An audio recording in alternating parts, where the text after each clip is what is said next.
ನಮ್ಮ ಚಿಕ್ಕಬಳ್ಳಾಪುರ ಡಿಸ್ಟಿಕಲ್ಲಿ ಯುಗಾದಿ ಹಬ್ಬದ ಟೈಮಲ್ಲಿ ನಾವು ಆಲ್ ಓವರ್ ಡಿಸ್ಟಿಕ್ ಮೊದಲಿಂದ ಅವೇರ್ನೆಸ್ ಕೂಡ ಕ್ರಿಯೇಟ್ ಮಾಡಿದ್ದೀವಿ ಮತ್ತು ವಾರ್ನಿಂಗ್ ಕೂಡ ಕೊಟ್ಟಿದ್ದೀವಿ ಎಲ್ಲ ಕಡೆಗೆ ಇಲ್ಲಿಗಲ್ ಆ್ಯಕ್ಟಿವಿಟೀಸ್ ಅಲ್ಲಿ ಪಾರ್ಟಿಸಿಪೇಷನ್ ಮಾಡಬಾರ್ದು, ಯಾವುದು ಇದು ಸ್ಪಿಟ್ ವಗೇರ ಕೋಳಿ ಪಂದ್ಯ ವಗೇರ ಈ ಥರದ್ದು ಇಲ್ಲಿಗಲ್ ಆ್ಯಕ್ಟಿವಿಟೀಸ್ ಅಲ್ಲಿ ಪಾರ್ಟಿಸಿಪೇಟ್ ಮಾಡಬಾರ್ದು.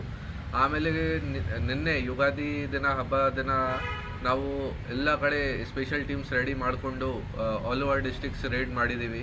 ಎಲ್ಲ ಸ್ಟೇಷನ್ಸಿಂದ ಕೇಸಸ್ ಮಾಡಿದ್ದಾರೆ. ಸೊ ಟೋಟಲ್ 48 ಕೇಸಸ್ ನಮ್ಮಲ್ಲಿ ಗ್ಯಾಮ್ಲಿಂಗ್ದು, ಕೋಳಿ ಪಂದ್ಯದು, ಸ್ಪೆಟ್ದು ಈ ಥರ ಟೋಟಲ್ 48 ಕೇಸಸ್ ನಿನ್ನೆ ಚಿಕ್ಕಬಳ್ಳಾಪುರ ಡಿಸ್ಟಿಕಲ್ಲಿ ಮಾಡಿದ್ದಾರೆ ಬೇರೆ ಬೇರೆ ಸ್ಟೇಷನ್ಸ್. ಟೋಟಲ್ ಅರೌಂಡ್ 2.4 ಲ್ಯಾಕ್ ಅಮೌಂಟ್ದು ನಾವು ಸೀಸ್ ಮಾಡಿದ್ದೀವಿ. ಜೊತೆಗೆ ಅರೌಂಡ್ 293 ಪರ್ಸನ್ಸ್ಗೆ ನಾವು ಅರೆಸ್ಟ್ ಮಾಡಿದ್ದೀವಿ ಈ ಕೇಸಲ್ಲಿ. ಈಗ ಕೂಡ ಕಂಟಿನ್ಯೂ ಮಾಡ್ತಾ ಇದ್ದೀವಿ. ಇವತ್ತು ಬಂದೋಬಸ್ತ್ ಆದಮೇಲೆ ರಂಜಾನ್ ಈದ್ ಇದೆ, ಈ ಬಂದೋಬಸ್ತ್ ಆದಮೇಲೆ ಕೂಡ ನಾವು ಕಂಟಿನ್ಯೂ ಮಾಡ್ತೀವಿ.